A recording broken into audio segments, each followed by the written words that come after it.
BRS హయాంలోనే Thorrur municipality అగ్రగామిగా అభివృద్ధి చెందిందని, ఆ అభివృద్ధి కొనసాగాలంటే మున్సిపల్ ఎన్నికల్లో కారు గుర్తుకే ఓటు వేయాలని మాజీ మంత్రి ఎర్రబెల్లి దయాకర్ రావు పిలుపునిచ్చారు. మహబూబాబాద్ జిల్లా తొర్రూరు హనుమాన్ దేవాలయంలో ప్రత్యేక పూజలు నిర్వహించి ఇంటింటి ప్రచారాన్ని ప్రారంభించారు.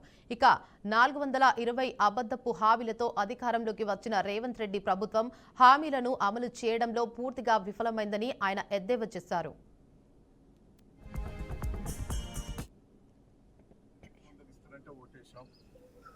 ముసలుల్లో 4000 పెన్షన్ ఇస్తారంటే ఓటేశాం. అదే తిరిగా పిల్లలు స్క్రూటీలు ఇస్తారంటే ఓటేశాం. కూలీ పెట్టాలంతా కూడా మాకు నెల 12 మోసం చేశాడు రేవంత్ రెడ్డి గారు. అదే తిరిగా 420 హామీలు ఇచ్చిండు, ఒక్కటి నిలబెట్టుకోలేదు. 6 గ్యారెంటీలు ఎలక్షన్లు తెల్లారి చేస్తాను, అది కూడా ఇయ్యలే. 2.5 సంవత్సరాలు అయింది. మా ఒక్కొక్కరికి 60,000 70,000 బాకీ పడ్డాడు. ఆ బాకీ తీర్స్తేనే మేము ఓటు వేస్తామని కాంగ్రెస్ పార్టీ వాళ్ళని నిలదీసి అడిగే పరిస్థితి ఉన్నది. ఇవాళ తొర్రూరు పట్టణంలో కూడా మీరున్నప్పుడే అద్భుతంగా చేశారు. సెంట్రల్ లైటింగ్ పెట్టారు, చెర్లకు నీళ్లు తీసుకొచ్చారు, బ్యాంకులు కట్టించి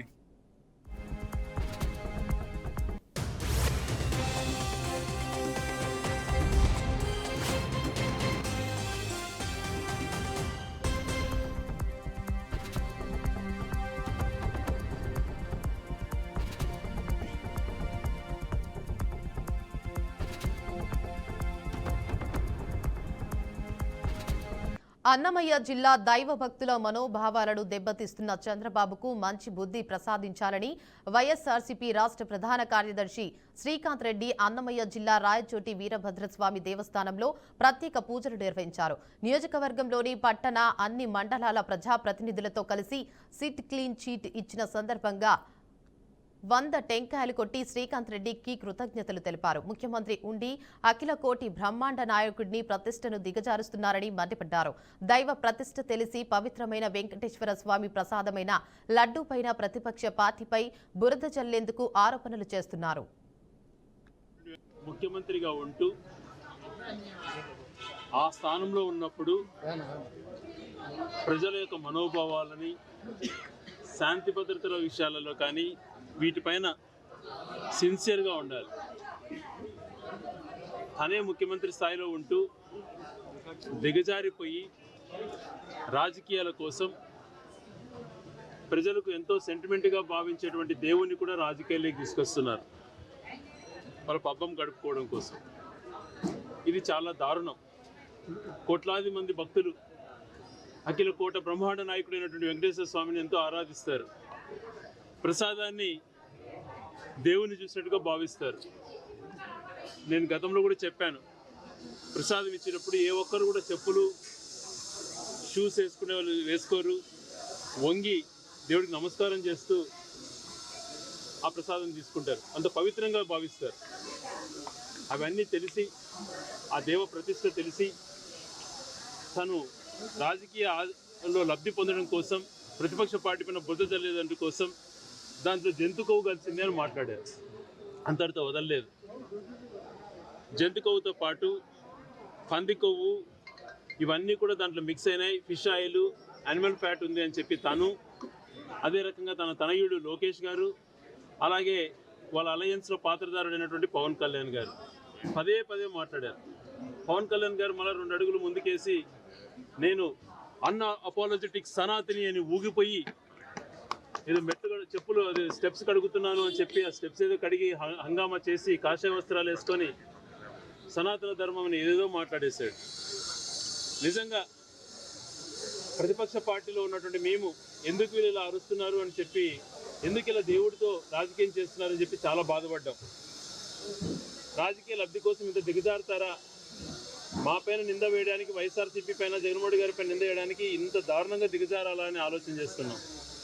అయినా కూడా వాళ్ళు వెనకడుగు వేయకుండా పదే దాన్ని మాట్లాడడం చూసి ఆ బాధతో గౌరవ మాజీ చైర్మన్ గారు సుబ్బారెడ్డి గారు సుప్రీంకోర్టుకు అప్రోచ్ అయ్యారు. సుప్రీంకోర్టులో నిజాలు తేల్చండి, వీళ్ళు నిందలు దేవుడి ప్రతిష్ట దిగజారడమే కాకుండా ఒక రాజకీయ పార్టీని వీళ్ళు టార్గెట్ చేస్తున్నారు అని చెప్పి సుప్రీంకోర్టుకి వేసినప్పుడు తిరుపతి శ్రీవారి లడ్డు పవిత్రతను అపవిత్రం చేసిన అసలు నిందితులు ఎవరో రాష్ట్ర ప్రజలకు బాగా తెలుసని రాష్ట్ర మైనారిటీ ప్రభుత్వ సలహాదారు షరీఫ్ అన్నారు. ఈ ఘటనకు సీఎం చంద్రబాబు బాధ్యతగా చిత్రీకరించేందుకు ప్రయత్నించడం పూర్తిగా విడ్డూరమని మండిపడ్డారు. ప్రపంచంలోనే రికార్డు స్థాయిలో అబద్ధాలు ప్రచారం చేసే పార్టీ వైసీపీనేనని, ఆ పార్టీ అధినేత జగన్మోహన్ రెడ్డి నేతృత్వంలోని ఇటువంటి దుష్ప్రచారాలు జరుగుతున్నాయని తీవ్రంగా విమర్శించారు. అమరావతి రాజధాని విషయంలో రైతులను మోసం చేసిన వారు ఎవరో, బాబాయ్ హత్య కేసులో వెనుకడుగు వేసింది ఎవరో ప్రజలందరికీ తెలుసని షరీఫ్ అన్నారు. తిరుపతి లడ్డూల కల్తీ జరిగిందని దాని మీద విచారణ చేసి ఈనాడు సిబిఐ కానీ అదే రాష్ట్ర పోలీస్ శాఖలు కానీ కులకషంగా మరి దాని మీద పరిశీలించి ఈరోజు నివేదిక ఇచ్చారు. ఒక చుక్క పాలు వాడకుండా, పాలు లేకుండా నెయ్యిని తయారు చేసే ఒక బృహత్కరమైన మోసం, పచ్చి దగా గత ప్రభుత్వంలో జరిగింది. ఎక్కడైనా నెయ్యి అంటే పాలతో, వెన్నతో తయారవుతుంది. ఏదైనా దానిలో డాల్డా కానీ లేకపోతే పామాయిల్ కానీ కలిపే వర్తకులు ఉంటారు.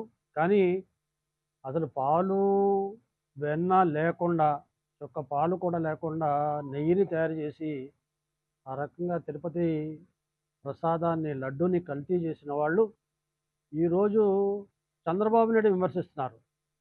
చంద్రబాబు నాయుడు గారు ఆయన మాట్లాడుతూ దీంట్లో జంతు కొవ్వు కూడా కలిసిందని కొందరు చెప్తున్నారనే మాటని ఆయన అధికారులు చెప్పిన మాటని దాన్ని ఉటకాయించారు. ఈరోజు రాష్ట్రంలో హాట్ టాపిక్ తిరుపతి లడ్డూల కల్తీ. జగన్మోహన్ రెడ్డి ప్రభుత్వం అధికారంలో ఉండగా తిరుపతి దేవస్థానంలో తయారు చేసే లడ్డు గురించి అప్పుడు కల్తీ నెయ్యితో తయారు చేశారని చెప్పని సిబిఐ ఎంక్వైరీ వేస్తే, ఆ సిబిఐ ఎంక్వైరీలో అది కల్తీ నెయ్యి అని చెప్పని నిర్ధారణ అయ్యి వేళ దాని ప్రాసెస్ జరుగుతూ ఉంది. ముఖ్యంగా భారతదేశంలో వెంకటేశ్వర స్వామి దేవస్థానం అంటే కలియుగ దైవం అని చెప్పని ఎంతోమంది, లక్షలాది మంది భక్తులు నిత్యం దర్శించుకునే దేవాలయం. తిరుపతి కూడా ఒక ప్రసిద్ధమైన, దానికి ప్రఖ్యాతి గాంచినటువంటి ప్రసాదం అది. ఆ ప్రసాదాన్ని ఎంతోమంది భక్తులు అసలు దొరికితే చాలని చెప్పని కోరుకుంటూ ఉంటారు.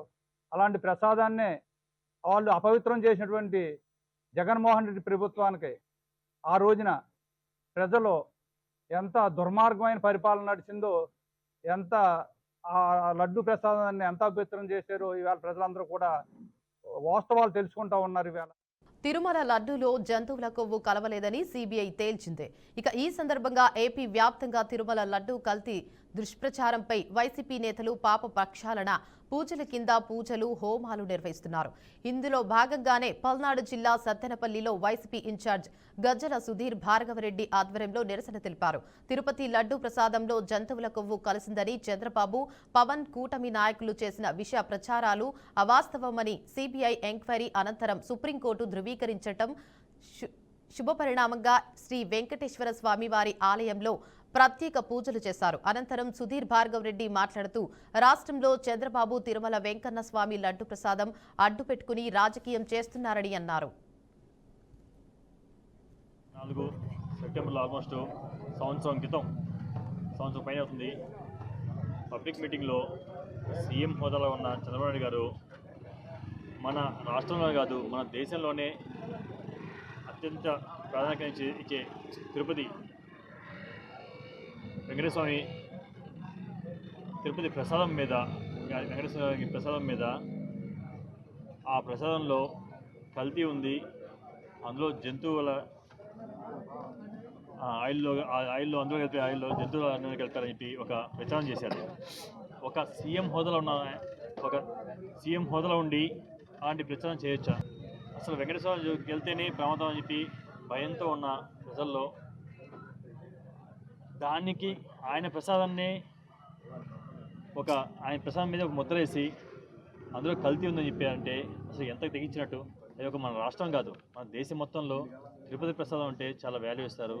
దాన్ని చాలా అంటే ఒకళ్ళు తిరుపతికి వెళ్ళి వచ్చారంటేనే ఆ ప్రసాదాన్ని మనం తింటాక అందరూ పంచుతాం చూస్తాం. అలాంటి ప్రసాదంలో జంతువు కొవ్వు కలిసిందని చెప్పి అంత ఈజీగా ఎలా చెప్పగలిగారు?